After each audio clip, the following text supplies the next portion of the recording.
God gives us these vessels to learn love, not to prove anything. All right. Welcome to the Preparing for Pregnancy After Loss podcast. And I am here with the beautiful Kimberly Baker Simms. Kimberly is a goddess. She's also known as the Naked Yoga Goddess. And if you haven't heard about her, you'll hear a whole lot more in a little bit. So I'll have you introduce yourself, Kimberly, because there's so much to who you are and what you do. So I'll have you share whatever parts of you that you'd like to share. Oh, thank you. Well, that's such a loaded question for the Naked Yoga Goddess, because I tend to overshare, as you could probably imagine. No, seriously, I am a mother of 4 beautiful, wonderful, magical human beings, and being a stay-at-home mom inspired my LLC, The Pleasured Mom. And it's pleasured, ED past tense, because I began to really practice this dynamic of parenting from a place of pleasure instead of a place of martyrdom and narcissism and, anger and frustration, because after all, my children weren't born out of that. My children, I didn't desire them out of that. So I realized that was something that was happening in my own world and universe, and that it needed healing. And so the pleasures of motherhood started to be my road to healing, and even shedding everything that didn't serve me and becoming the Naked Yoga Goddess, when it was really an expression of deep healing work, being a mother, losing my mom, having children, having responsibilities, and packing all of that onto myself and surrendering to the fact that I didn't have to do that. And so I'm here now in this alchemist process to really share with other human beings my road to healing, self-love, self-care, self-intimacy, and just being naked and invulnerable. So that's what I do. That's how I be. When I do, I don't know if I had joined already, but it was a part of Mama Gena's program. And I joined that program because I was in a really wounded place. It was after my first loss, and I needed sisterhood and community. And I remember seeing you in this room filled with, about how many women are in this room at any one point? Like 1,000? Definitely about 500 or upwards. Yeah. And like, you just embodied the goddess. You were the goddess. You were in a red dress and just like fully in your body, right? Fully in your body and in your femininity and in your beauty. And I was like, wow, like whatever she's having, I'm going to want some of that. Whatever led to that, I'm going to want some. So I'm always drawn to amazing people, and I'm so glad that we connected and that we're still in touch and that we're doing this now. So obviously you mentioned that you're now the Naked Yoga Goddess. What led to that? So you started as a pleasured mom. Mm-hmm. Yeah. What led to that was a really unexpected, part of life, which was the loss of my mom. And it was very suddenly. The relationship that I had with my mother, and still have, is very, very, very, very close. And I still speak of her, the relationship, in present tense, because it's had an opportunity to evolve. Love never dies. It transmutes. And so the transmuting and the changing and the evolution of this love became I became the Naked Yoga Goddess in that. And it was really dealing with the unexpected part, dealing with the surrendering of what life was presenting, how life was expressing itself to me, surrendering to it because I had no choice. And the surrendering, now sitting in the seat of hindsight, looked like depression. It looked like anxiety. It looked like isolation. And then on the other side of it was the naked yoga goddess. It was being safe, loved, and free to be those things, and realize that in the surrendering of those, that I could really have, I could have peace in knowing that there was another side and that I could create into that. But the whole process of it, that the whole, the pain, the suffering, the whole thing, that is what the naked yoga goddess, kind of like that part of myself that I was getting to become, I became. Yeah. And then it healed. It was healing for me. Mm-hmm. And then I was like, hey, this can be possibly healing for others. And I say that like, hey, let me just get naked on the internet and let that be a healing for others. Like, no. No. Spirit was moving me. And, I got an opportunity, especially, in 2020, to express and to understand what that grief was really all about. And it wasn't a curse. It was spirit moving me to the next iteration of who and what I am. And my mother used to always say, God never gives you too much you can't handle.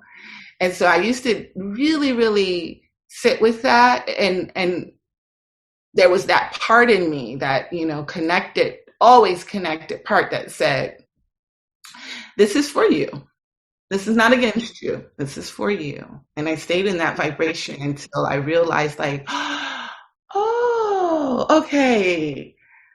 This is a naked thing. Okay. All right. Let's try. Let's do it.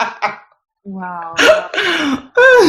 As you were talking, I kept imagining a rebirth. The word kept coming to me, rebirth, and I could see you almost like stepping out of a chrysalis and being naked. And you mentioned naked and invulnerable, so not vulnerable. And I think most of us are seeking that freedom. I think most of us want to be able to be naked, want to be able to be authentic and be fully ourselves. Yes. And I think that when one of us feels it, we all kind of feel it. I know that some may think that it's kind of a new age way to think, but for me, that is how I know we are one as living beings, even in all beings. I know that we are one because when I feel that thing and you just expressed it, I'm like, hey, yeah, there's something to this. And so absolutely, the alchemy of it all, the place where you don't need to be taught, but you can still tap into it. And that is what is so liberating, is that that it was always there, and Mama Gena, as you said, how we met, she was kind of like that first, like, for me, hey, look at me. And I was like, what? And again, that spirit moving, but the truth of it is that liberation, that you're speaking of, that freedom that you're speaking it resides in that place between being naked, whether it's physically or emotionally or consciously or subconsciously, being naked, and then invulnerable. That in between is the miracle. That in between is where we gain who and what we are when we are not aware of it. And then the invulnerability, it just sits and waits.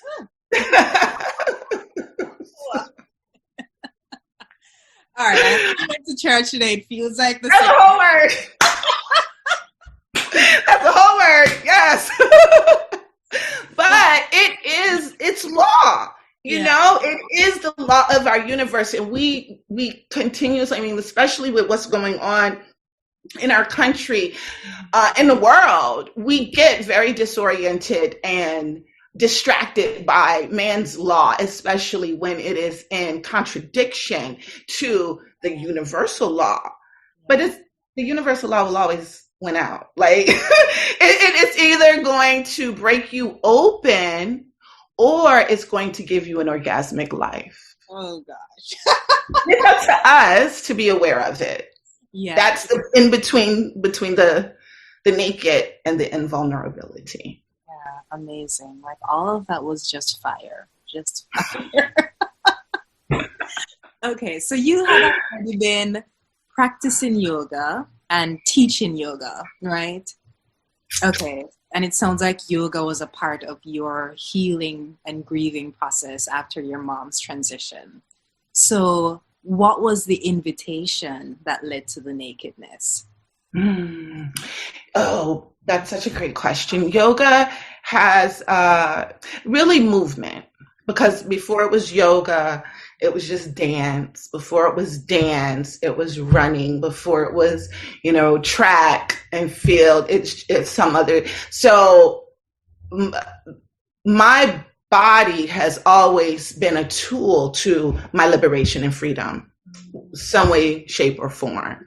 And so, of course, Spirit was like, well, if I'm going to use this being, it's going to be by way of her body, right? It's going to be through the body, right? Because that's what it's always been.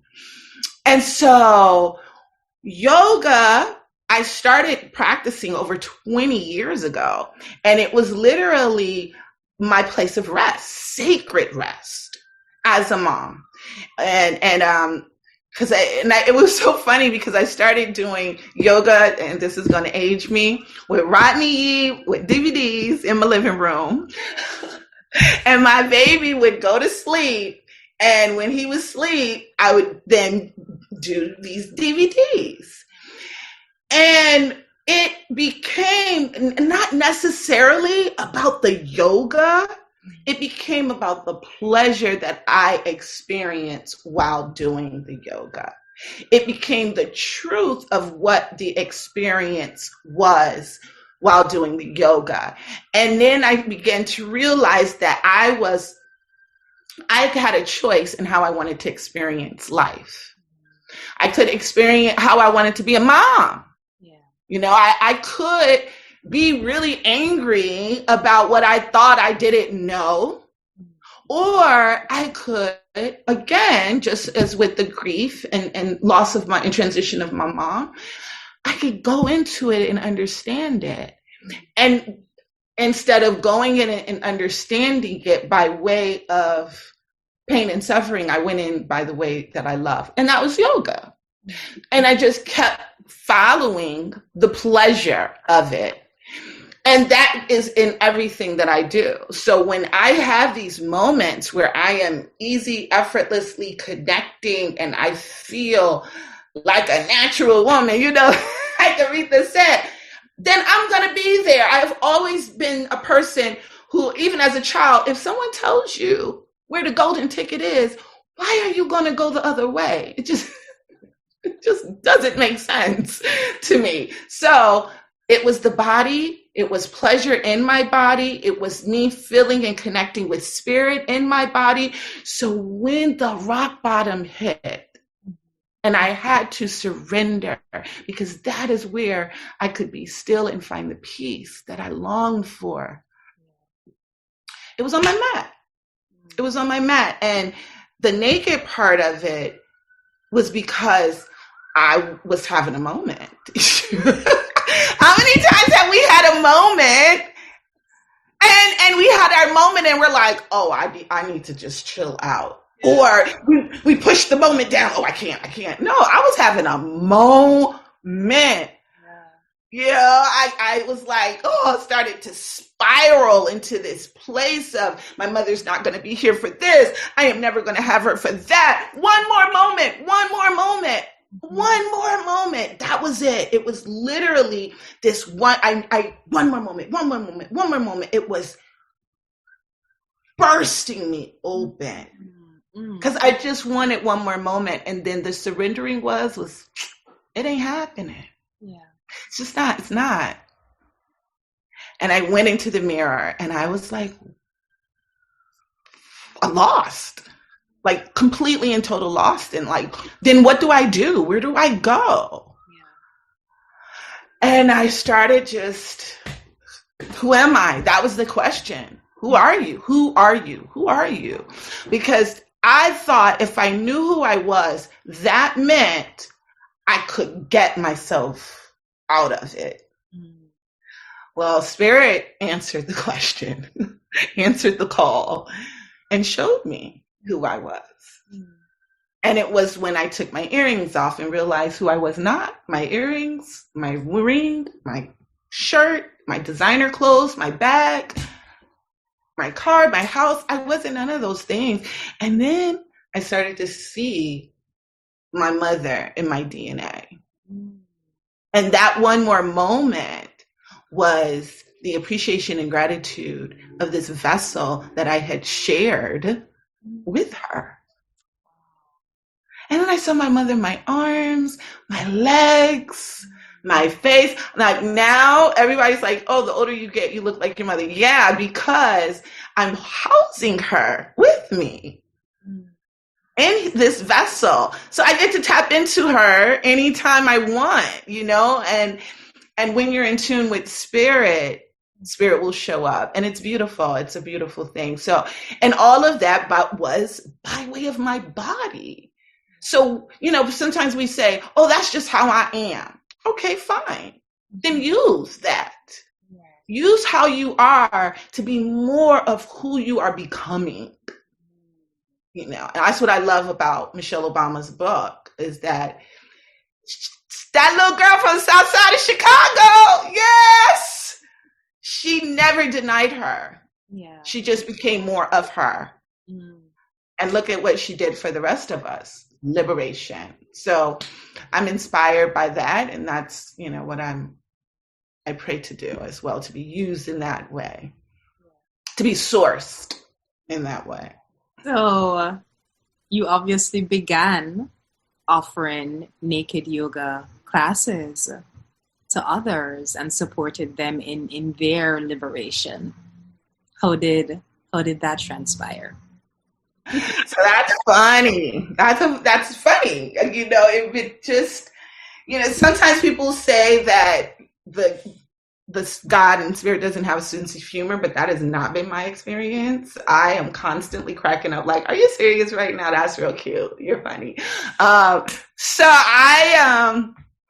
Mama Gena, I was in one of her programs, and part of it was essential adventure. And I lost my mom and, had that moment and everything, and was really doing this practice just by myself. But you're never alone. God, universe, spirit's always with you, always watching, always like, oh, really? Okay. I can make that happen for you. What else you could use that? Like, oh, let's do this. And I thought I was doing an April Fool's joke.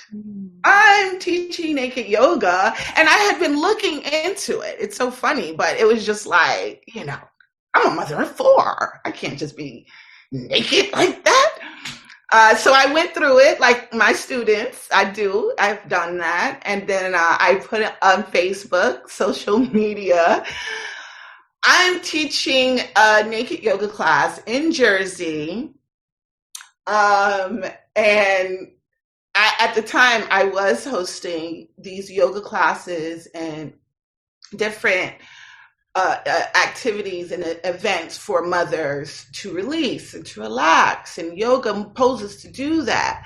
No one was coming.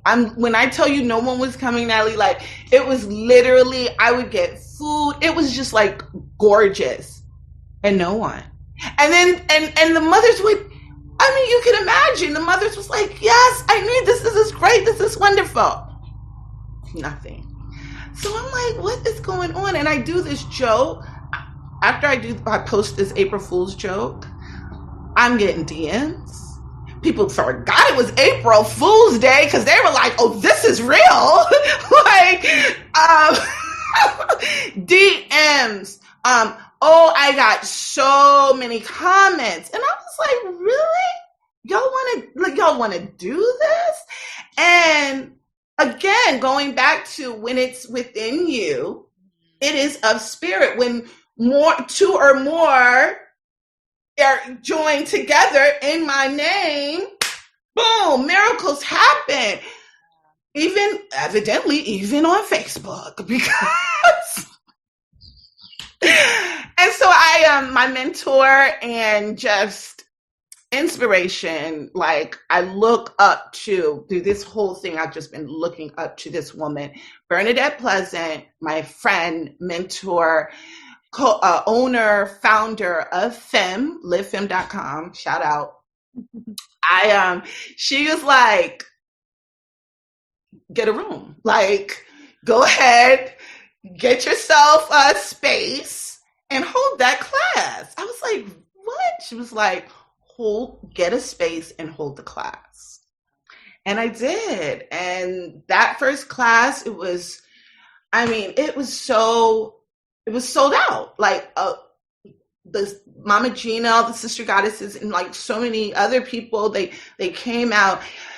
And it's never been no, I've had a couple of other sold out classes, but the response and energy of that first class it was so profound for me. Like it was the cherry on top. It was that place of beyond your wildest dreams and imagination, because in the beyond where we can't even imagine is where the miracles lie.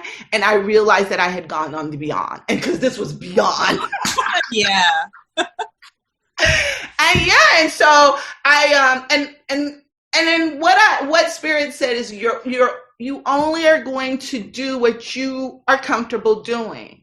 And then I adopted that and gave that to my students. Yeah. And so there's this real like mothering and nurturing that happens in this space where it's a triggering to an awakening. And I say trigger, even though we're in a day and age where trigger is looked down upon, because again, God never gives you too much you can't handle. And that's the trigger. You can get through a trigger. A lot of people are triggered right now. So I don't think the trigger is the problem.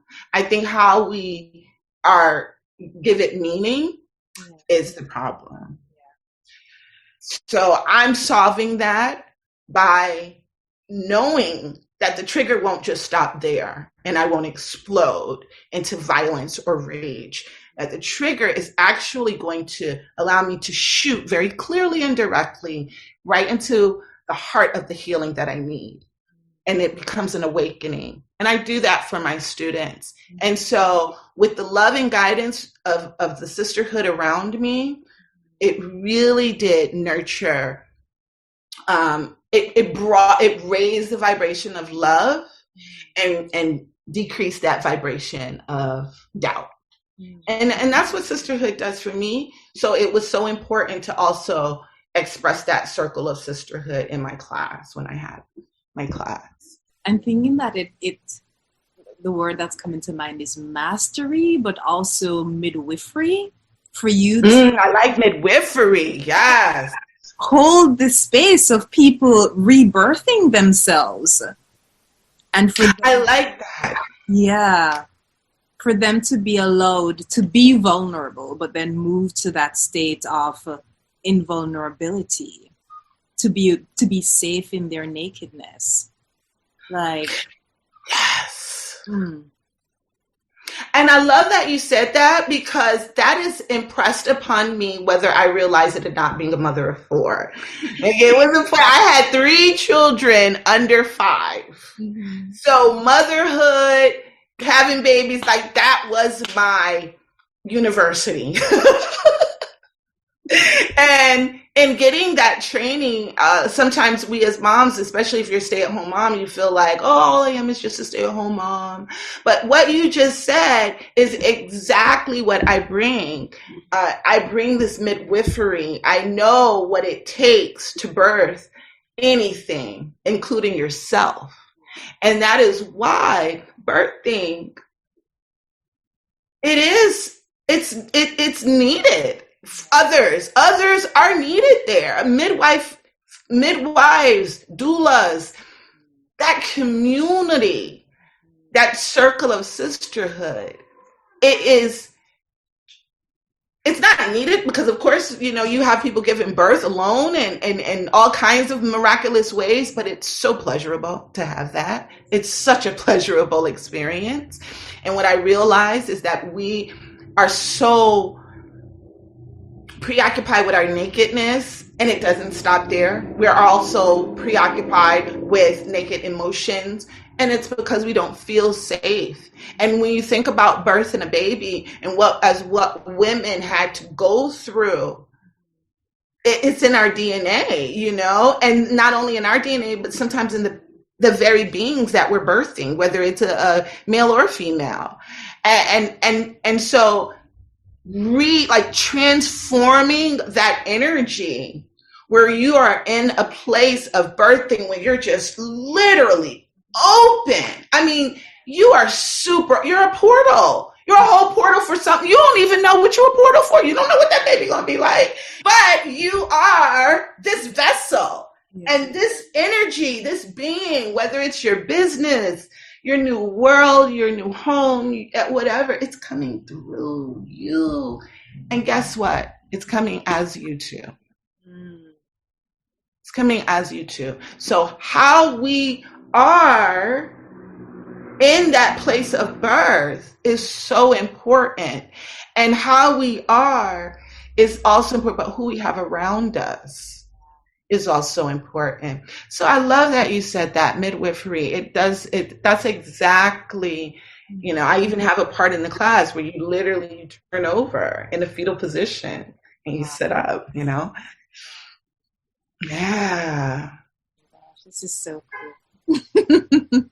So I did have the pleasure of attending one of your classes, and it was an amazing transformative experience. It was. I sat in the back. I wasn't fully naked. I was still wearing my underwear, no bra. That's fine. That's fine. But something happened. Something shifted being in a room of women, whether fully naked or partially naked, and being safe and moving with different bodies and seeing different bodies, and they were all beautiful and sacred. And at the end of the class, I remember thinking, you know what, I cheated myself. Like, if I just took the damn panties off, I could have had the full experience.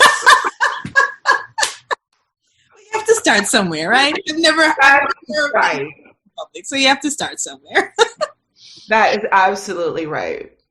Yeah. And you always have a chance to do it over again. You know what I mean? And that's the beauty about everything that we do, that we, the fear comes out because we're like, oh, I did it. We messed it up. I messed it up. It's over. And even in that, just like you said, hey, you got to start somewhere, which means that you don't have to end there either. Right. And it changes. It changes. Energy is neither created nor destroyed. It transmutes. So the energy you feel one day about something, it will change. It has every opportunity and possibility to change into another kind of energetic feeling. And I've seen that in 2020. 2020, I do think that some people were looking at me and like, I don't get this. Like, I really don't get it. Yeah. And then the enormity of what 2020 loaded on us. I mean, I had like, are you still doing that naked thing? I can wear a mask. Like, it's like, I need to get this off. And it was like people started to click. So I realized that even the energy, like my mission is to change the way people think about their naked bodies. Like the idea that we can't even be naked in front of our partners, our children, like ourselves. We gotta pause and think about that.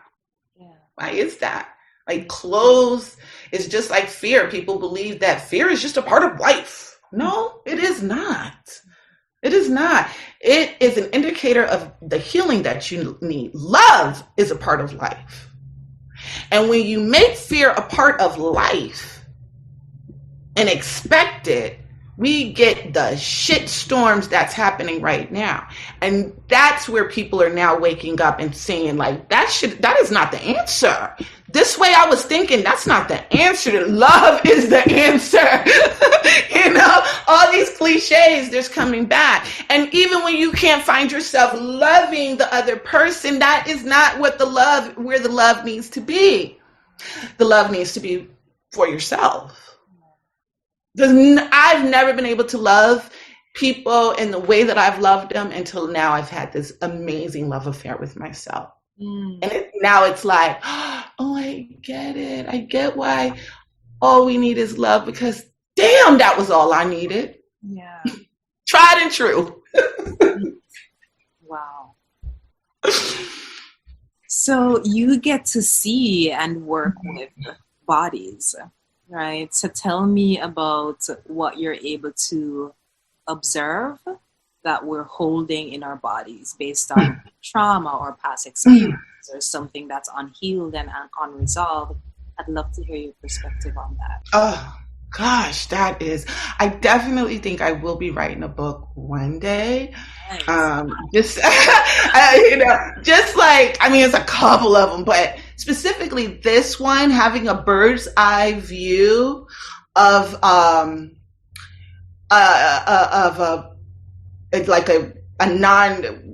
body that's not, like, thinking of the body as not provocative, you know, having a bird's eye view when a body is not of a threat.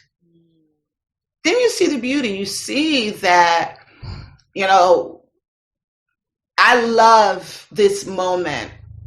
You described it before, having taken the class and being able, especially now before where it was in person, you can look over and see the other body in front of you. And initially I just had classes for women only. And then I started having classes for male presenting, male identified, and both female. And so even in those moments, you would think how we talk about being in a rape culture and living in a rape culture and how men are, even they worry. Like, one of the big questions I get is, what if I have an erection? You're normal. Your penis works. Like, I don't know what you want me to do with your erection. It's yours. And guess what? They don't have erections. You know, like, not in the classes that I've been in. They don't have them, but they are worried. And they're nervous and they're scared about it because they don't want it to be seen as a threat. And now we have, like, we've given meaning to parts of our bodies that it was never purposed for in the first place. And we look at our naked bodies as something that they're not. Or more of what they're not instead of more of what they are. our breast, for instance, whether they're little teeny A- cups or double D's, when you have a baby, that milk comes in, you can nurse the baby. Or sometimes the A- has so much milk and we got to work on the double D's. You know what I mean? Like, there is the function and form of the body is the function and form of the body. If your form is functioning, then it is blessed. You are blessed. And that's all you need to really focus on when it comes to the body. So when everything is removed, it is a surrendering. And I am ever grateful for that connection that I have with a person who trusts me and surrenders their role, because a lot of times we're not just putting on clothes to keep us warm or to make sure we don't catch anything, or, you know, we're putting on those clothes to validate and define who we are when we don't know who we are. And that's what I realized by taking it all off, because I was taking off what I didn't know to get at what I knew. And I would love for human beings to be able to express that more and more for human beings, that it is okay to feel like, wow, if I am putting on this uniform as a police officer, the truth of it is when I take it off, I can be free of the blue lives of or the when a black man or a black woman sees me, how they feel about me immediately. When you take that off and you're naked, you're less provocative. A woman, you know, puts on a push-up bra and a little mini skirt, and she goes out, she's trying to be desirable. But then when she gets attention that, for instance, is not what she wants, the truth of who and what she really is just longing for love comes out. But that clothing, it just disrupts that. It distorts that. And I'm not saying, you know, well, actually, yeah, I am. I would love a naked world. I would love a naked and free world. I was like, I'm not saying we should all be, but no, I am. That's what I would love. And I would like clothing to be optional, because I do think that it is a way to express your heart without having to put on a clothes. Like, we have our young people, they're tatting themselves up, they're coloring their hair, they're wearing that teenage year, because I just want you to see and hear me. And we got it reversed. You don't need to put on to be seen and heard. You need to take off to be seen and heard, right? We are on the planet Earth. And when I look in my class and I see the different bodies, body shapes, sizes, ages, to me, it's like roses and lilies. Yeah, I always say this. The rose does not look at the lily and say, could you stop being so fragrant? Please. You know, I'm trying to be fragrant and smell like a rose over here. Lily, please stop it. And the lily is not telling the rose, can you pick a color? Red, white, pink, which one is it going to be, Rose? No, they're existing on planet Earth, and we get the pleasure of enjoying all that beauty in our garden.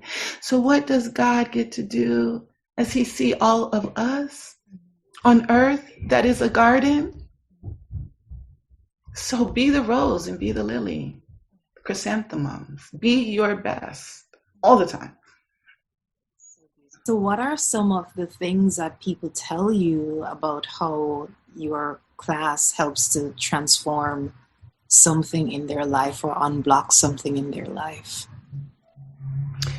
Oh, it's a freedom. It's the freedom and the liberation. You know, I'm not pumping out nudists. You know, I'm not trying to, you know, but the thing about it is that a lot of people, I noticed that there are a certain people who are attracted to my class. It's men who want to explore and express a sense of gentleness, a sense of not being threatening. Again, like I said before, it's women who feel like their throat chakra, their voice, they don't have voice. They don't know how to say it. Definitely people who've experienced sexual assault, because the desexualization of the nudity and the desexualization of the body that happens in my class, it's a reset to your body. Child's Pose is an example of that. Happy Baby is an example of that, where you get to reset. So I've had the most, beautiful love letters from my students who they've gone on to travel the world in ways that they didn't think they would travel. I've had a student who moved to China, and I was like, what? You got that from my class? Okay. Like, just because she lived in America all her life, and it was just like, I want to do this. I'm going to go and I'm going to do it. And she's having an amazing experience. She teaches self-help courses. We email each other. I also had a wonderful opportunity to get a lot of women who were like, hey, look at me, like in my DMs, like naked pictures. And I love that, because it's like, all right, I'm not going to do the most and be on social media, but I want you to know that I appreciate this opportunity, this space that you're holding for us to be naked and naughty and fun, and just the giggles that we have back and forth. I love it. And so just women who get turned on in their lives by that. And I've even posted some of them. Like, anonymously, I'll say, do you mind if I post this? And they're like, yeah, go ahead. And a lot of times I'm realizing when they're sending them, they're looking for the permission to be seen and heard in this way. A lot of women who are over 40, because I'm 47 years old with 4 children, and I'm not holding myself by the standards of what they say about age. I never have. I never will.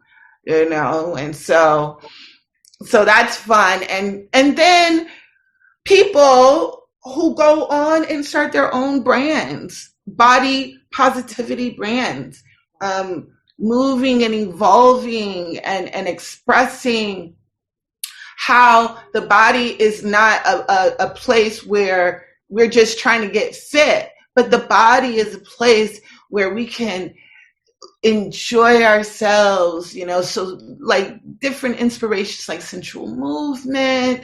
I've had women or people start brands, approving radical self-approval. Like I never thought that I could take off my clothes and feel this good, but now that I have, wow, this has broken me open to something new and adventurous. So I'm happy to have that. And then just the bucket list class, people are like, I did a thing. I did a thing, and I love that too. That's fun. What just came to mind is obviously doing your class, but also going through the Mama Gena program. And you mentioned sensual movement and just like other things to move stuff out of the body. What I just remembered is that when I was comfortable being naked, comfortable with my naked body, I was like on fire when I put clothes on. I would be just walking down the streets like I owned the neighborhood, because clothing wasn't hiding anymore. That's right. The best part of you is underneath that. Right. I'm so glad you brought that up because I remembered, oh yeah, the reason I felt fearless and just like lit up from within is because I got to a place of nakedness and I removed the fears when I removed my clothes. And so the clothes, I'm not trying to hide anything. I just like, I don't know. It's just the clothes. Right? It's just the clothes and the meaning that we put behind it. We get a chance to really look into that, look underneath the clothes.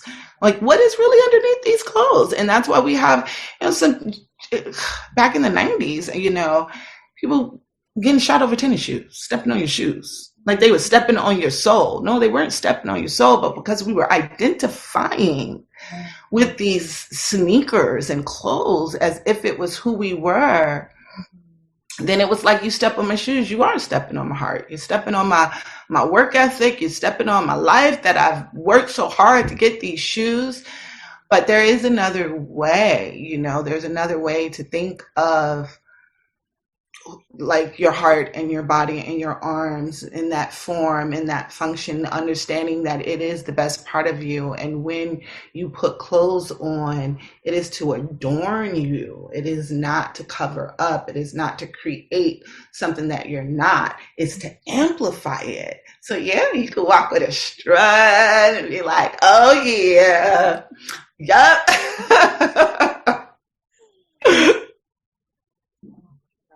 Wow, I'm so grateful for this conversation. Thank you. Something else that I want to underscore, I don't remember if the word that you used was decoupling, but you mentioned for people who've experienced some form of sexual trauma or abuse, and having the body or parts of the body mean something else. And that's so important because I've worked in my somatic healing work, I've worked with bodies who've gone through abuse. And there's a difference in how people hold their bodies when they're protecting something versus when they feel free. Even in the weight of someone's body, different body parts, there's the heaviness of the energy when there are emotions that are just like packed in there. And so it's so beautiful that I don't know if you're intentionally doing it or if it became an evolution along the way, but it's so beautiful that their body gets to mean something else. They get to reclaim their bodies again. It's both and. Wow. It's a both and thing because I learned through yoga. Yoga is the union between the mind, the body, and the breath. What I've had the fortune to learn to get a whole bunch of yoga certifications and do a lot of my own training and research and coaching in that yoga, with that yoga mindset of bringing it all together and connecting the mind, the body, and the breath. And when the mind is, we call it monkey mind in yoga, when it's like that, you already know, like the students are falling out of their poses, they're fidgety, they're restless, they're drinking water, they're sitting down, they're getting back up, they're trying to do it. It's like, what's going on? There's something going on with you, and the same with our breath. I can't breathe. Well, you must be feeling suffocated. If you're feeling suffocated, what is that? We as a Black community in America, we've had the knee on our necks before we had to physically demonstrate that for the world in George Floyd. We were already feeling it. So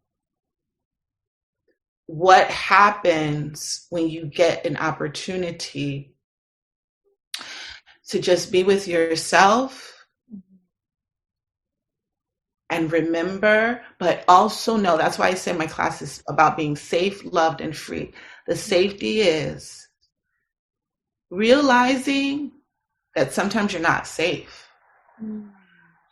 Acknowledging that is real. One of the reasons why, if you have experienced rape, you don't feel safe in a situation when people don't acknowledge it. You just need that acknowledgement, because now we at least we're in the place where we're realizing, like, this is a problem, this is wrong, I don't like this. And what, unfortunately, the body, we spend a lot of times and we go to therapy, which I think is very, very important. Mm-hmm.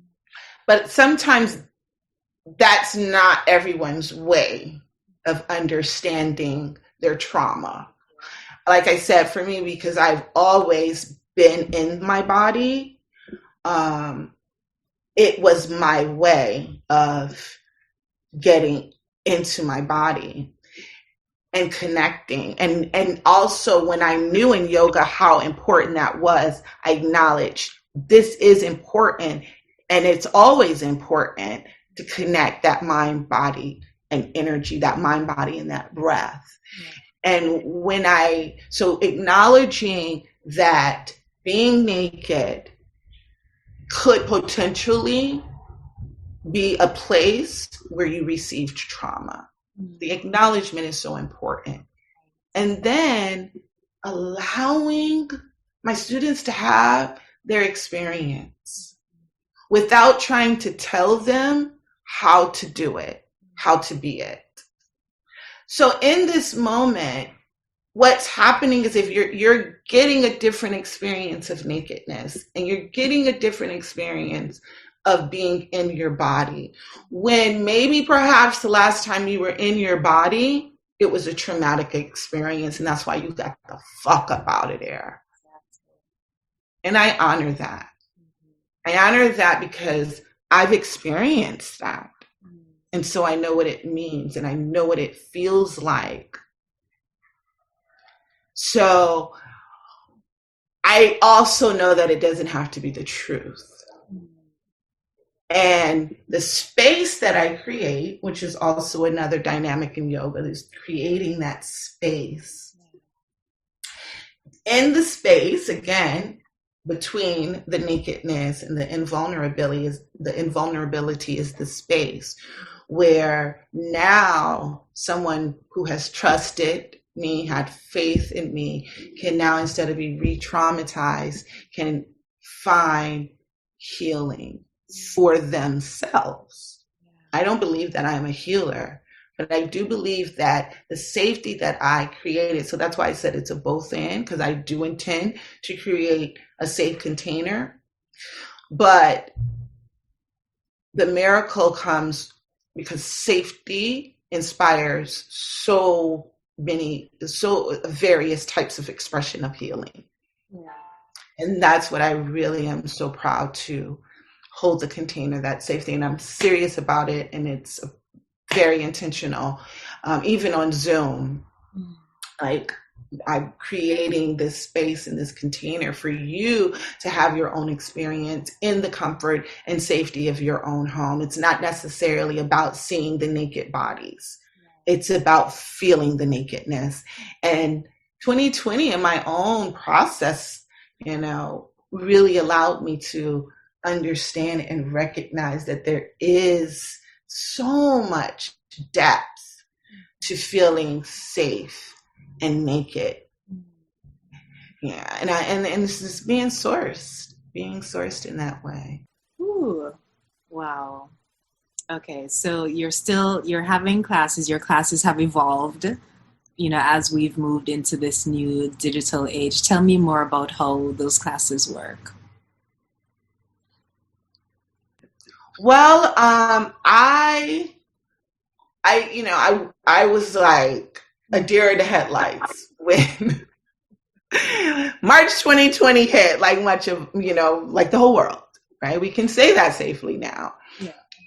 And March, it was so funny because I was taking a class, I was in this training class, and I turned my phone off, but I had sent my invoice to someone I was working with, and we were actually going to do a nude spa where you could get Reiki and nude yoga, and it was just all the health and wellness naked. It wasn't sex positive, That's really not my brand, but it is definitely health, wellness, and nakedness.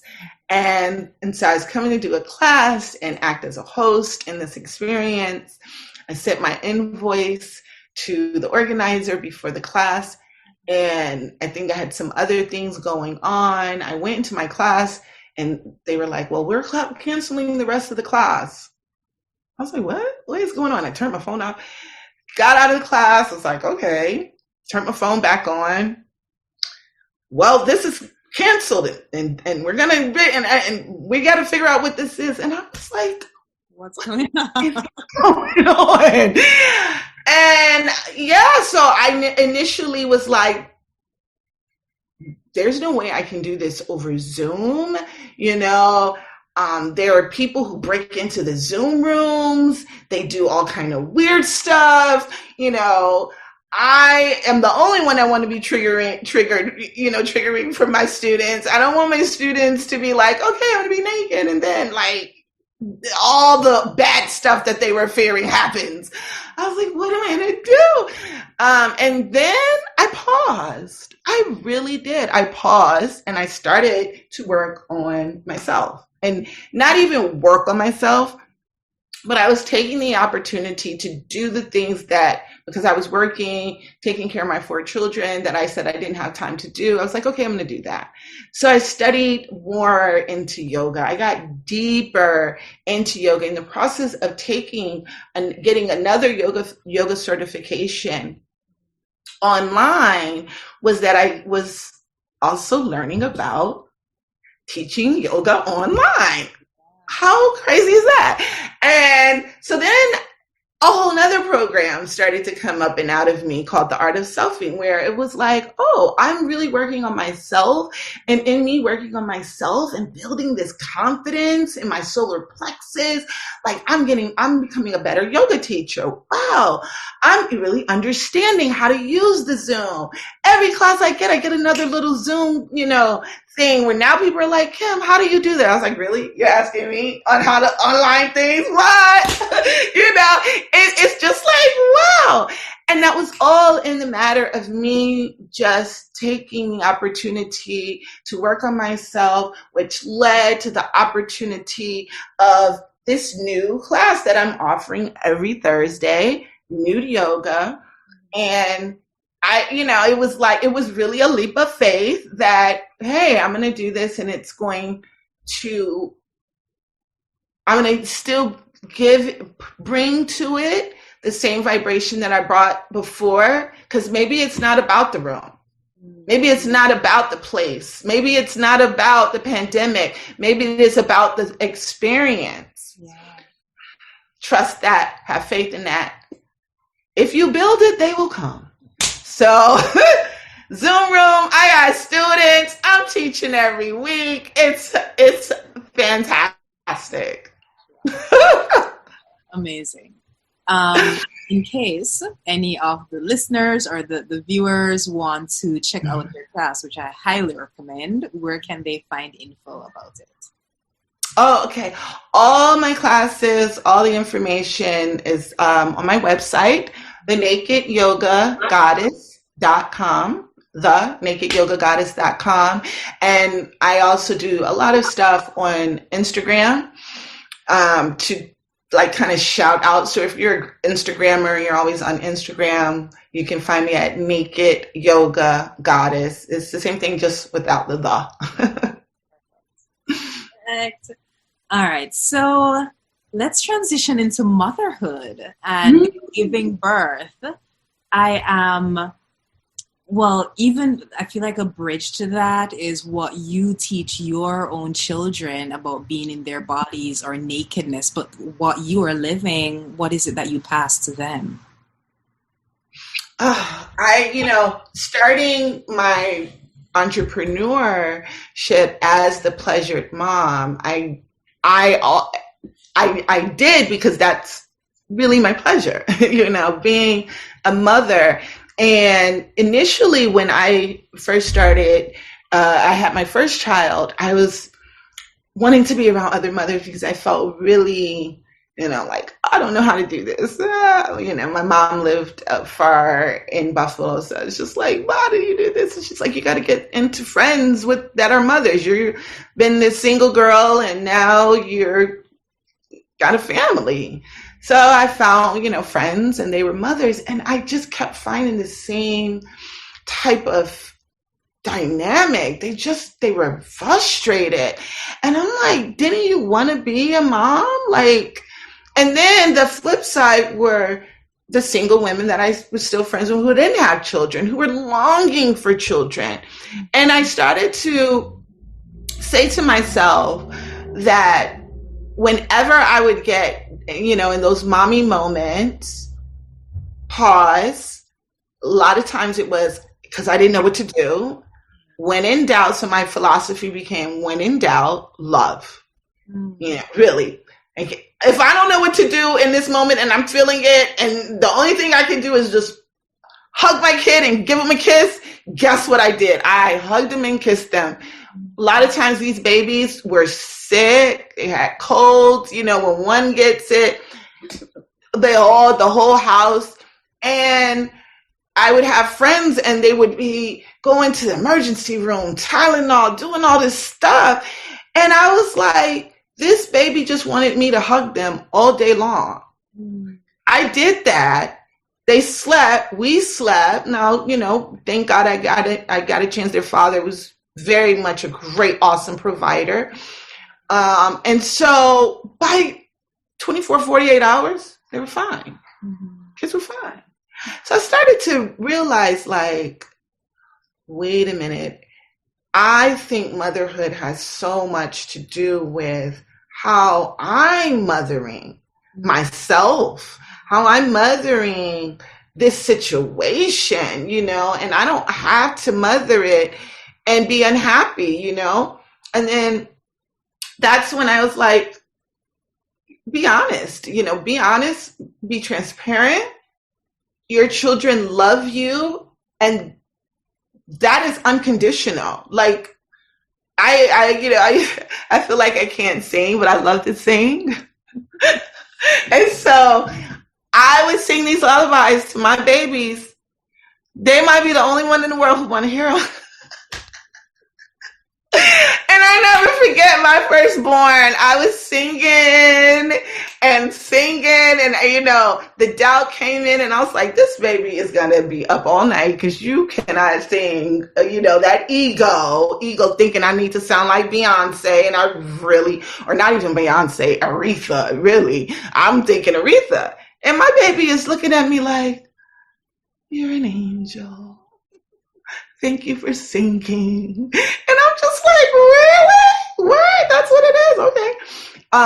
And so I got a chance to, when in doubt, love myself like I love my kids too, and saw that taking care of their mother was the best thing. Was like, if I ever wanted to be a good mom to my children, to take care of their mom, take care of my how kids and mothers, they feel like, I know how I was about my mother. So take care of my mother. And including, I want my mother to take care of my mother.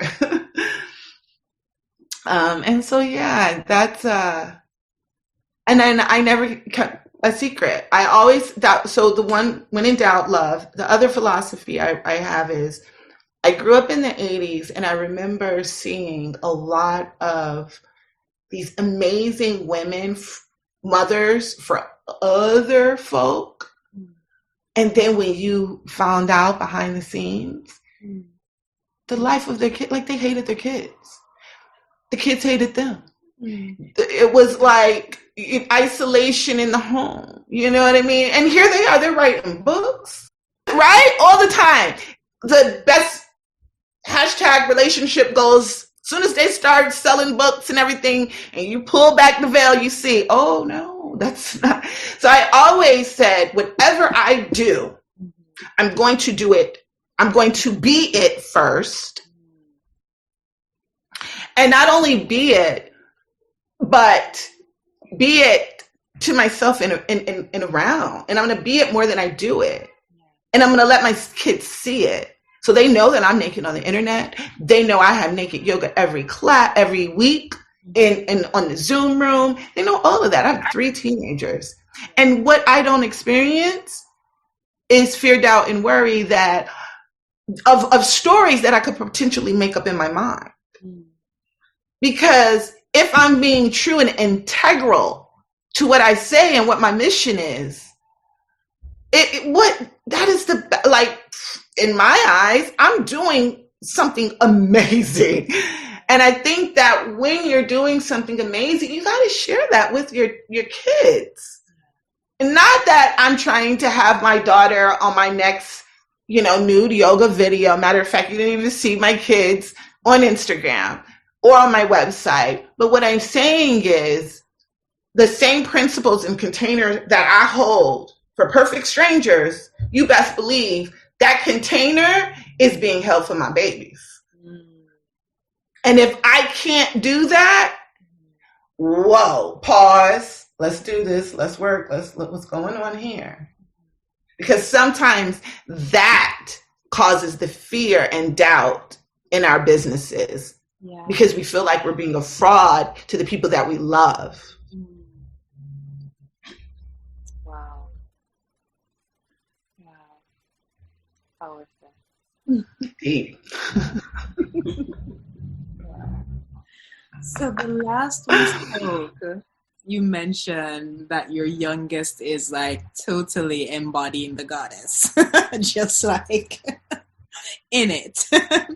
So I'd love to hear about what your first birth experience was like and what the last was like, because obviously there was just so much personal work and healing and evolution that happened between that time.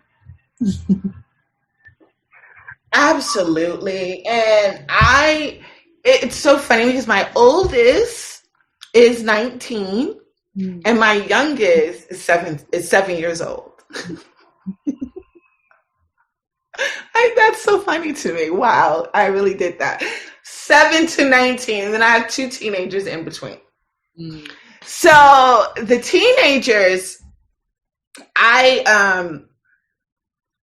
always knew that I wanted to be a mother. Always, even when I was a little girl, like I played with my dolls, and that was just the thing. Like I wanted to be with this mom, and because I looked up to my mom, and I just believe, like that really means so much. And I understand, like when people put that into their profession or their career, medicine, and it means so much, and I get that. And so for me, it was motherhood.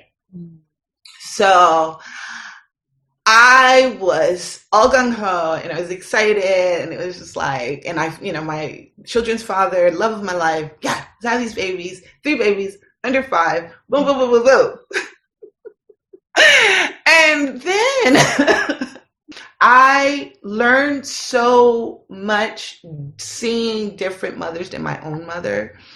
And Mama Gena herself too as a mother, that I kind of expanded my consciousness about motherhood.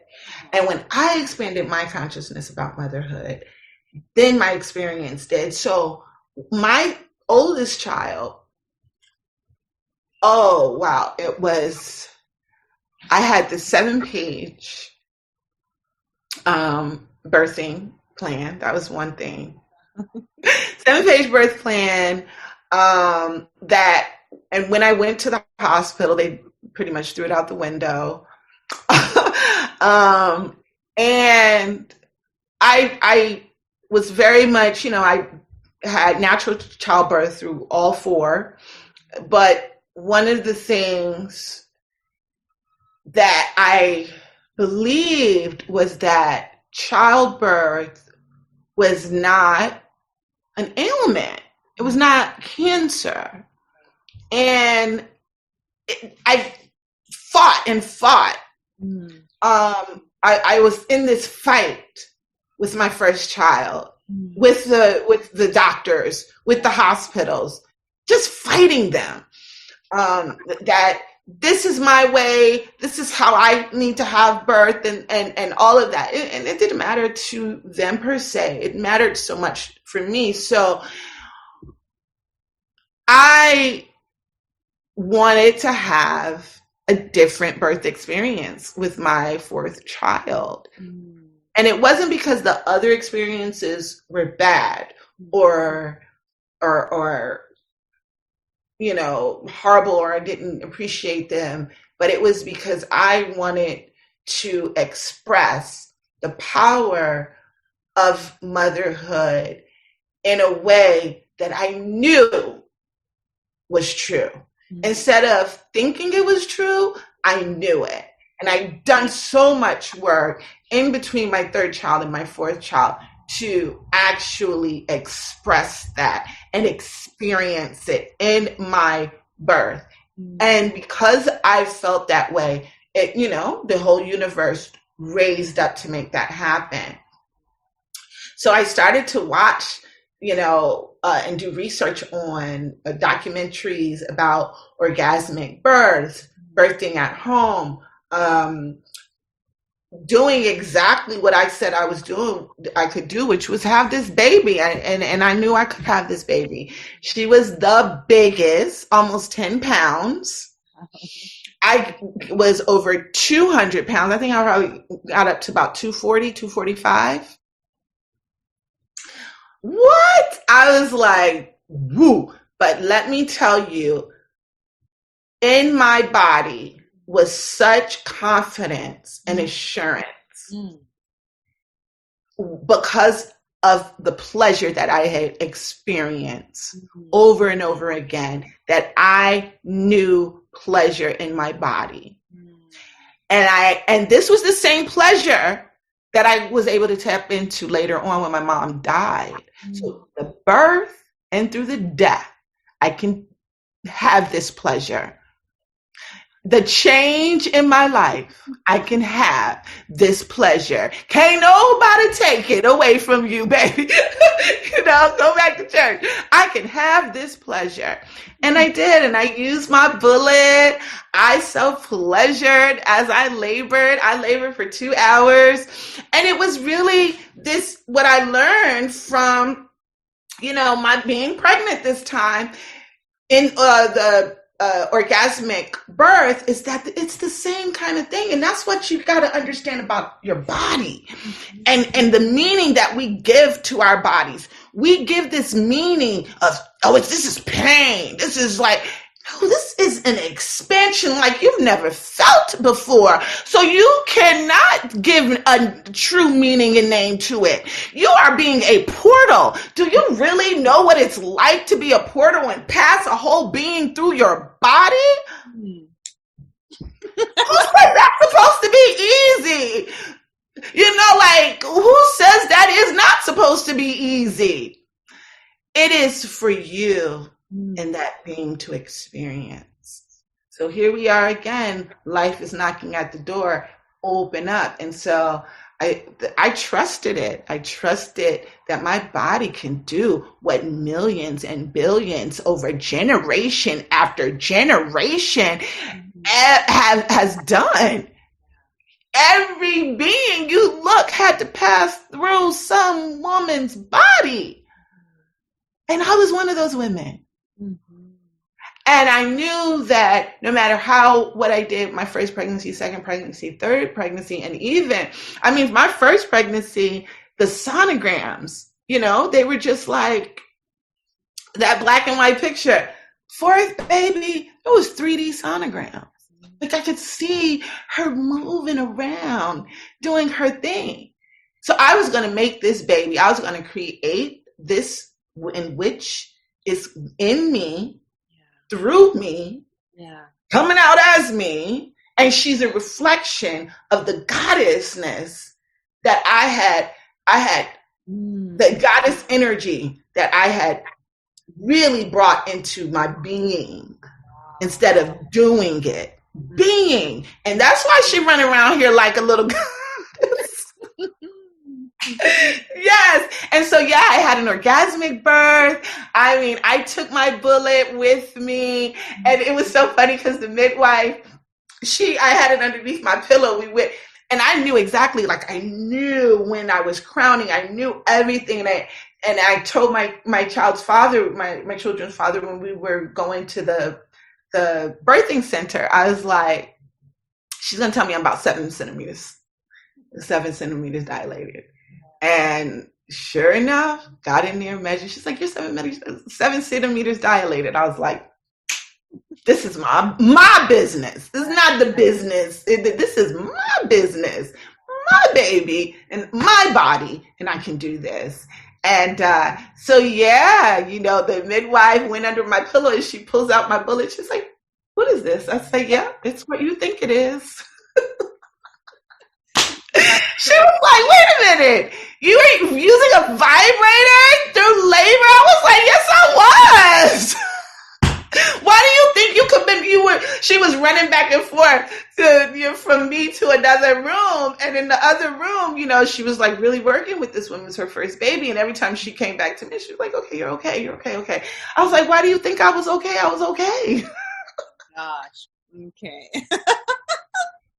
So, but yeah, I definitely had to learn that Mama Gena, the School of Womanly Arts, FEM, my own, just self-pleasuring practice and knowing the importance of orgasm and learning that orgasm is just being full of life. Mm. So if you have a baby in you, that's the best time to be orgasmic, Yeah.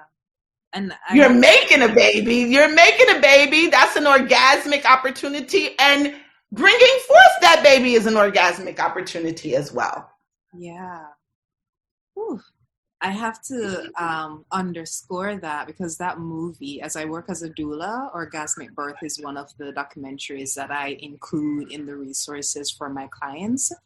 And I remember one client joking and saying, okay, so what you're telling me here is that you're promising me that I'm going to have an orgasm during birth. And I was like, yeah, exactly. But it doesn't mean that you have to have an orgasm during birth, but it can be orgasmic.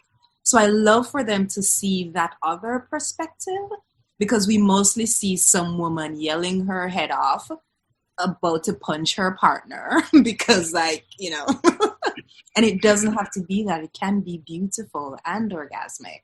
So I love that you actually experienced that and that you had the wisdom in your body that as this portal, it gets to be pleasurable, right?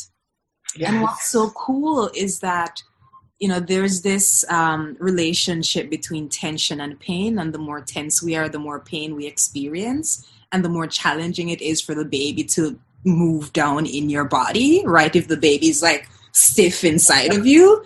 And when you open up, how much more freedom that creates for you and your baby and your body. Yeah. Yep. And there's the pleasure in the opening.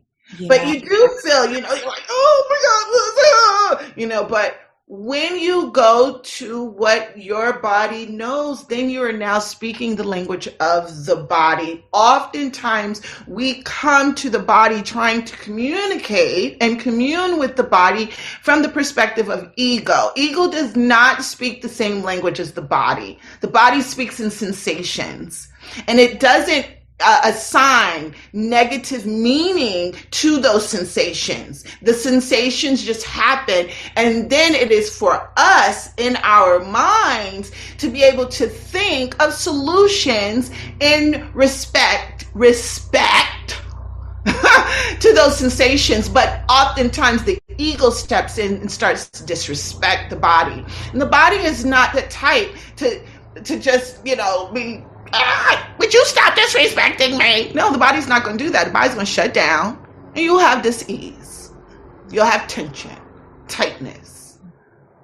That is ignoring things about what is going on and what the body is trying to communicate with us. I don't know where this idea to be more spiritual means that you forget about your body. Guess what? Your spirit will have nowhere to go. if you don't take care of your body. Yeah. Take care of this vessel. Yes. Always, in all ways, take care of your vessel, mind, body, and energetically. Mm-hmm. Right? And so I just get I just enjoy that we can learn when we release the ego, have a different conversation with our body. And that was my experience with childbirth, that I got a chance to have a different story, a different narrative, because I got a chance to have a different conversation. And it was because I was listening in a different way to my body. Listening is revolutionary. And sometimes listening means that you hear things the way you may not necessarily speak.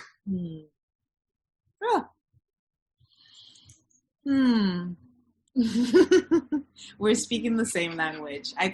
You not listened to the podcast before, but anyone who's listening now is going to be hearing the same thing, the language of the body, listening to the body. So I'm so glad that you're able to bring that in from your experience, because you lived it and you're teaching it to your students and you're seeing it, right? And it's tried and true. Right. Truth needs no defense. It just exists. And it's for us to learn and be aware of it. Yes. So we are speaking truth. Yes.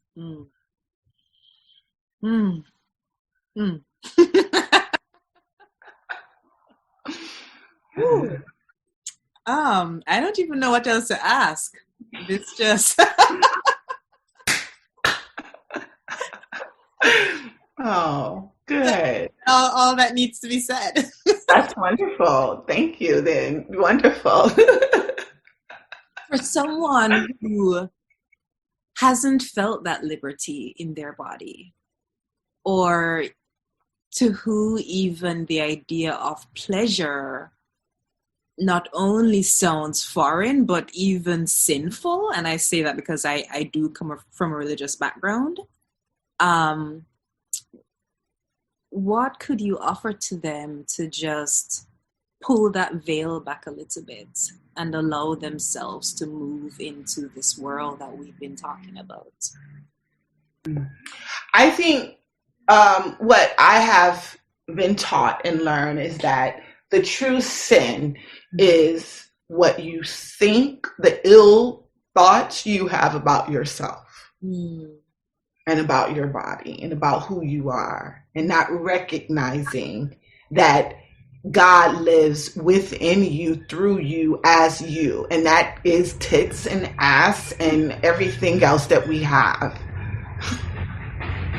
God, if you truly believe that God creates everything with the love and perfection, and God does not make any mistakes, why then do you see yourself separate from that? The separation that you put in between you and God is the separation that you put between you and your fellow human being. That separation is sinful. That separation that says this person is that causes you to judge not lest ye be judged. Take the boulder, the log out of your eye while you're taking the twig out of my eye. Knowing that if you are not loving your neighbor, not your brother and sisters, not your girl that you know who lives next door, but the neighbor who you don't know, that you are sinful. And part of loving that person next door, your neighbor, is loving yourself in the same way. God gives us these vessels to learn love, not to prove anything to him. It's already been proven. God is good. Like, we know the story. God's good. It's us who is trying to be more. Mm. So if we're trying to be more like Christ and trying to think as Christ thought and the messages of Christ, part of that then is loving thyself, loving that which is of Christ. Yeah. And that is our body. Mm. And that's everybody. And to do anything else is a sin. Mm. Mm. All right. Okay. So what could be a step 2 for people? Obviously, they've heard, the importance of loving themselves and their body. Let's say the step 3 is like attending your class and, be naked on Zoom with your camera on and off. It's up to you. But what are some practices that people could start to use at home to experience more of this liberty, of this freedom, of this self-love? Oh, I thank you for asking that. Because it gives me an opportunity to really shout out my church, Celebration Spiritual Center in Brooklyn, New York. It is amazing. And one of the practices that I have adopted and I share in the programs that I do and the coursework that I offer my clients and coaching that I offer my clients is a spiritual practice is not option. And the reason why is what it does, having a spiritual practice, it allows you to connect first and foremost at the start of your day to the truth of who and what you are from within. And then what ends up happening is once you become in a place where you can see more clearly, not with your physical 2 eyes, but with your spiritual eye, then you're moving from that place. And you're able to connect with people from a place of the wholeness that you feel from within. Mm. But to start in that place where you're rooted and grounded in yourself, it takes certain things. And for me, it is prayer with a prayer partner, every morning, and not, like, oh, begging God, please make this happen for me. Because really that just de-energizes me and always did. So it's really affirming the truth. It's affirming the truth. God within is my supply. I am worthy. I am enough. I am the love that I desire. It's pouring these affirmations and being witnessed from my partner, these affirmative beliefs. And then really bringing that into my consciousness and then having it impressed upon my subconscious and then allowing the superconscious, allowing God, allowing the universe to continually to bring forth and draw unto me what I am affirming at the start of my day, every day. Mm-hmm. And then after that prayer, then I go into a breath exercise. A lot of times we meditate and I never forget holding meditations and I'm not doing it right. I'm not doing it right. I'm like, how do you just sit and be still, right or wrong? I don't get it. And then I realized, okay, don't get frustrated, Kim. Your children, see these as, when in doubt, love. So what I felt was, okay, people believe that you have to be still and stoic. Guess what? That's patriarchal bullshit. I'm here to tell you that is patriarchal bullshit. You do not have to connect with your mind, body, and breath by discomfort and stillness for hours and hours like ancient yogis. So I have total sensory meditations. And in fact, on my website right now, thenakedyogagoddess.com, I have a total sensory meditation, morning meditation that you can, rent and have and try it out for yourself and then adopt it for yourself where you're activating your senses, touch, taste, smell, sight, hearing. You're activating that and activating that in the start of your day. Now, guess what you're going in the world with? turned on senses, guess what that's going to draw to you? Sensational experiences. So meditation is breathing. With this whole I can't breathe, I affirm that I do breathe. And not only that I breathe, but I can feel the breath in me. I can fill up, I can hold that breath in me, and then I can release it. So I have a 5-minute practice that I highly recommend, where you're just inhaling, hold, exhaling. Inhaling, hold, exhale. It's very easy. Set your timer on your phone or clock or whatever. 5 minutes, boom. And then after that, gratitude. Finding something to just write about. I have a journal of just pages and pages of gratitudes, different gratitudes. And again, set your timer, 5 minutes. You set your timer, all of this, 15 minutes, 20 minutes. You're out the door, starting from the center of who and what you are. And then reading something. You know, I have all these books everywhere. My children read a lot because they see me read a lot. But giving myself 20 minutes, just 20 minutes a day to read something. And then I'm seeing all the evidence of it as I go through my day and be like, oh, that's what the author was talking about. Oh, and keep my mind on vital and vitality. When my mind is in that way, then it moves its way into my body. It moves its way into my place, my yoni. Then it moves in that energy of the yoni. It comes out. It comes out of the energy from my heart. It comes out from the energy of my mind. Because I strongly believe that our mind is a tool for thought, for answers to our questions. It's a tool. Our heart is a tool to speak from. Speak from your heart.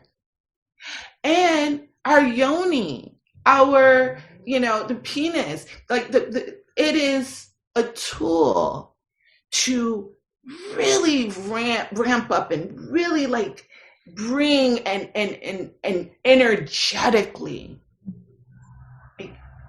draw and send out massive amounts of energy.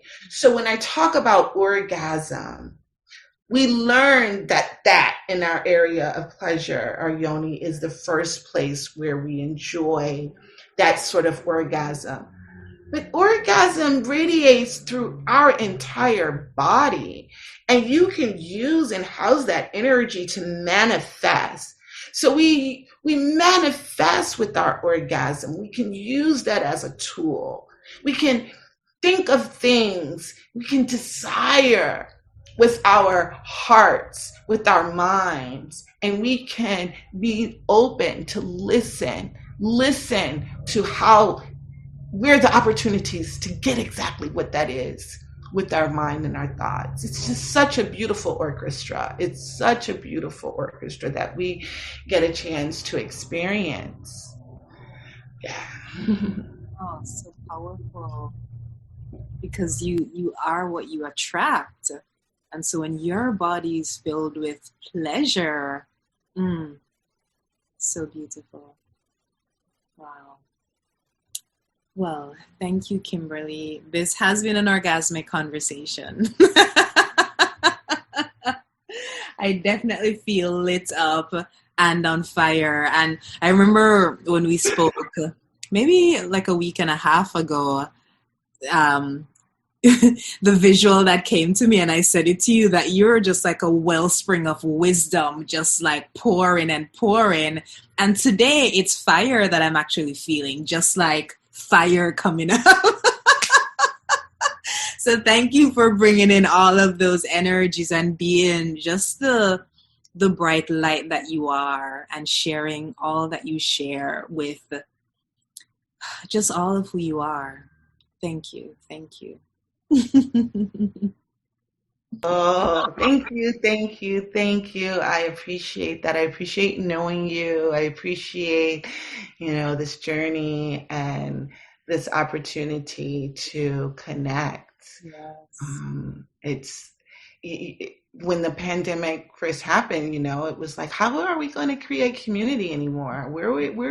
Where's our opportunities for to be still communal? Because I believe that, that's we can be individuals and amazing, but that community is so important. So thank you for creating community and keeping community available for everyone. It's such a beautiful thing.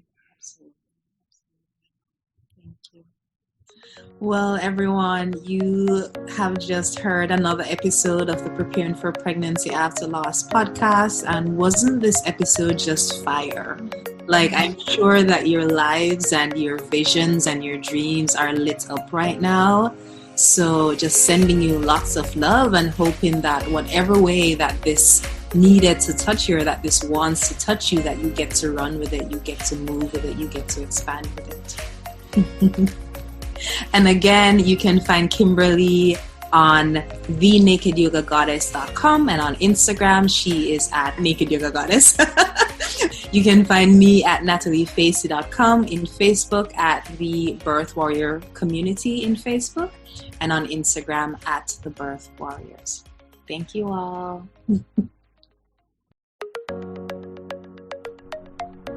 Thank you for tuning in to this episode. In preparing to set it live into the world, I was intentional about not adding an intro, about not adding any framing, because I wanted you to have your own experience of Kimberly, your own experience of the dynamo that she is. I wanted your body to take in and savor all of what she was offering and see what resonated with you.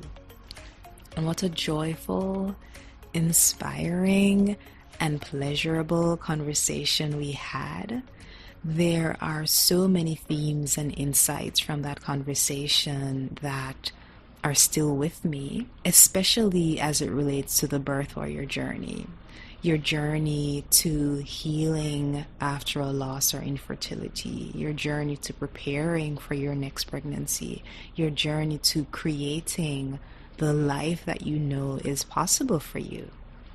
So I wanted to share some of these highlights in case there is anything that you want to integrate moving forward. The first is loving your body, your nakedness. Of course, it's the first. So in my experience, there was shame and brokenness that I associated with my body after my loss, as though I was living in a broken vessel. I was aware of the weight that I had put on, but there was also this tender acknowledgement that keeping on the quote-unquote body weight on my stomach reminded me of my baby. It was the only physical thing I had left of her after my loss. It's a thing that I could still hold on to and feel after losing her. And so I had no interest in working out or having abs.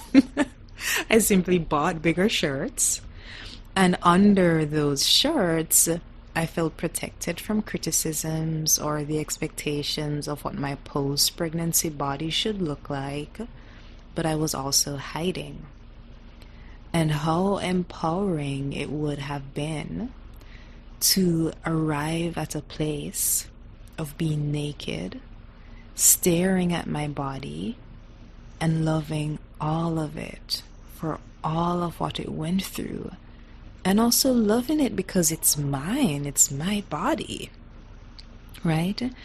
Your relationship with your body shows up in your relationship with your partner. It shows up when you're in the world interacting with others. It certainly shows up when you're giving birth to your baby. It shows up when you're pregnant. It shows up when you're alone in your bedroom.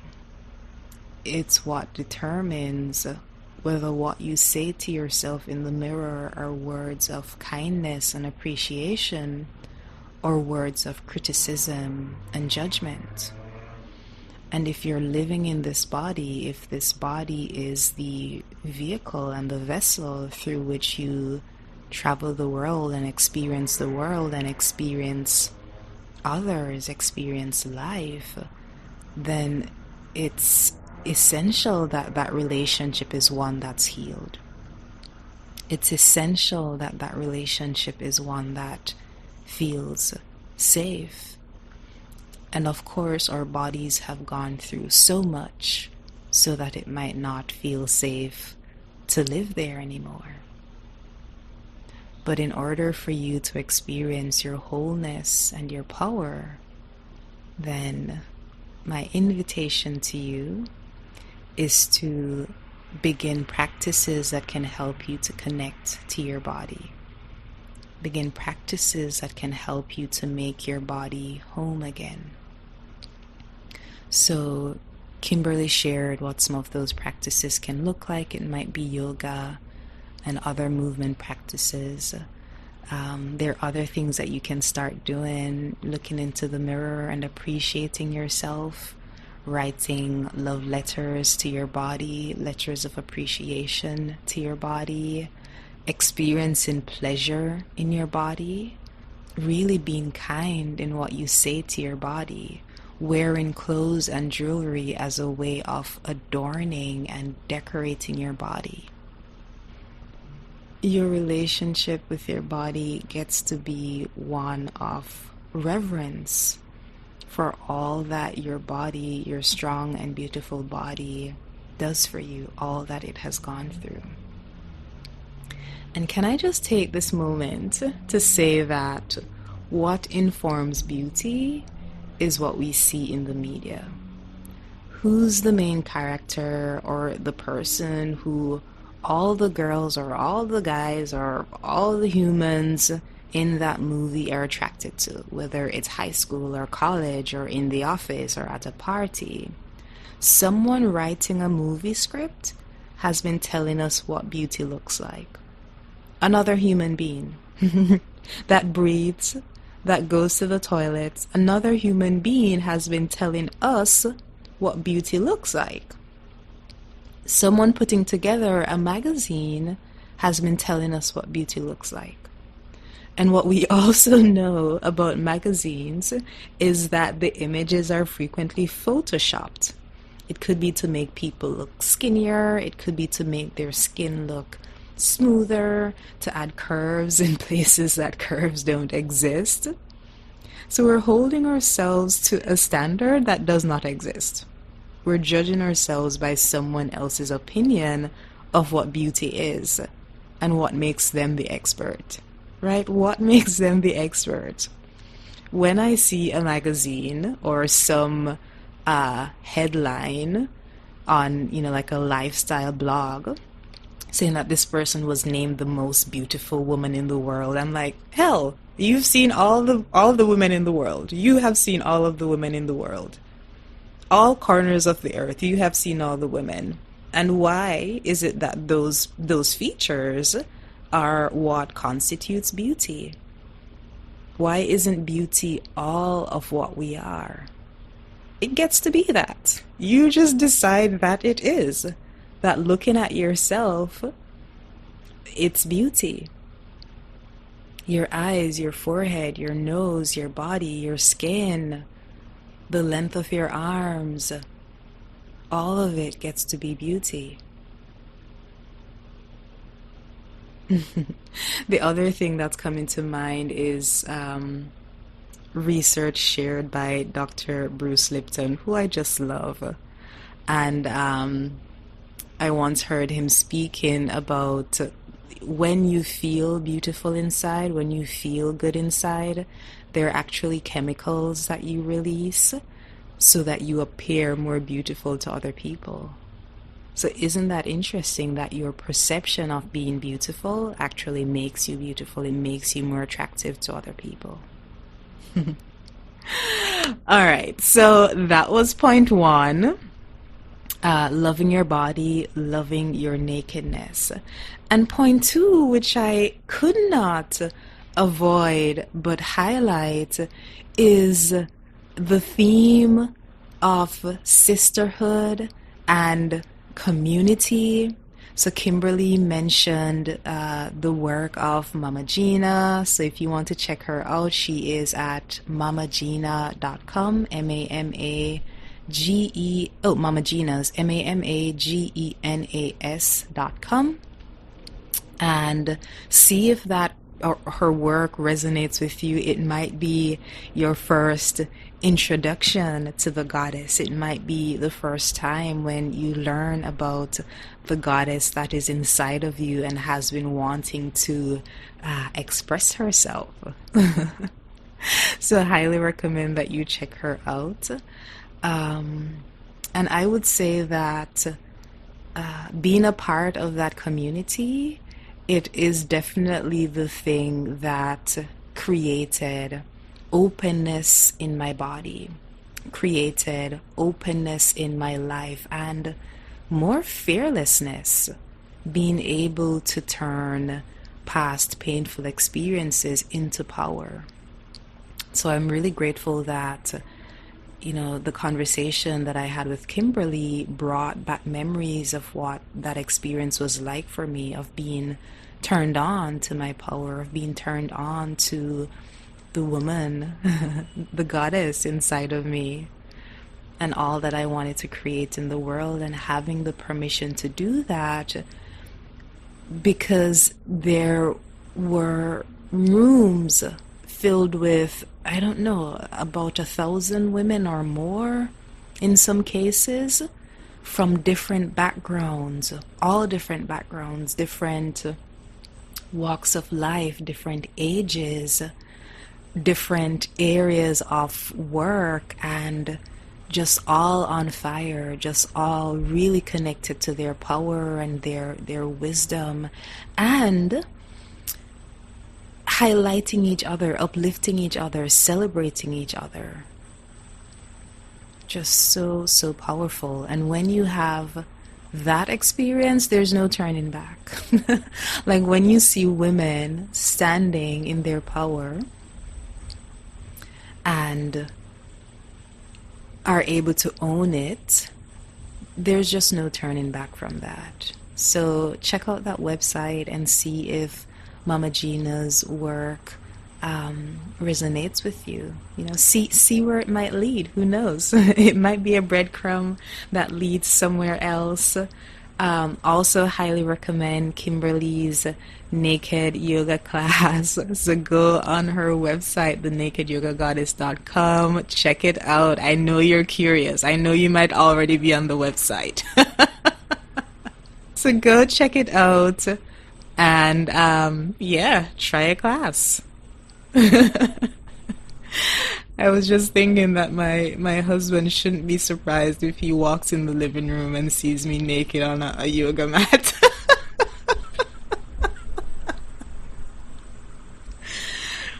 Because the freedom you're able to access in your body, in your nakedness, in loving your nakedness, just so powerful. Okay, the last theme is what Kimberly brought up about her LLC, the work that she started doing, The Pleasured Mom, and how as she was meeting, mothers, parents, they were frustrated, they were not happy. And that was so interesting to me, because I feel as though being a birth warrior, the goal that you might have is just working towards being a parent, just working towards having your baby, and that might feel like the thing that will bring you happiness. It might feel like the thing that will remove all your woes, all your worries, and life is just going to be dandy once you become a mother or a parent. And that isn't the case. A part of the reason why that isn't the case is because, wherever you go, there you are. So whatever attitudes and beliefs and emotions you have that are unresolved, you bring them into pregnancy, you bring them into parenting. So if parenting has to hold the weight of your happiness, whenever something isn't happening the way that you believe that it should be happening when you're a parent, if your baby is growing and isn't as well behaved, if someone else has some expectation of how you should parent, then you're not going to be happy, right? Because your version of parenting is different from what you expect it to be. It's different from the vision or the dream that you had. So the answer always goes back to working on your happiness inside of you, your healing, regardless of all the other elements, the relationship, the home, the child, whatever. But you being healed and happy and whole inside of yourself, so that when you show up in these different spaces, that's what you're bringing, your wholeness, your pleasure. Yeah, I had to highlight that point as well, because it all goes back to who you are. It all goes back to you. Okay, well, I'm going to land here for today. And there's obviously so much more that came out of this episode, so I highly encourage you to, before you jump to do something else, allow yourself to sit with it for a while and see what wants to be acknowledged. See what is asking for you to take some action. Okay, I'm sending you so much love. Thank you for hanging out with me and Kimberly, the Naked Yoga Goddess, today. If this has inspired you to deepen your healing, if this has inspired you to get support in your emotional healing, then know that that is the work that I do. Send me an email at hello@nataliefacey.com. You can find me on Instagram at The Birth Warriors, inside the Facebook community, the Birth Warrior community.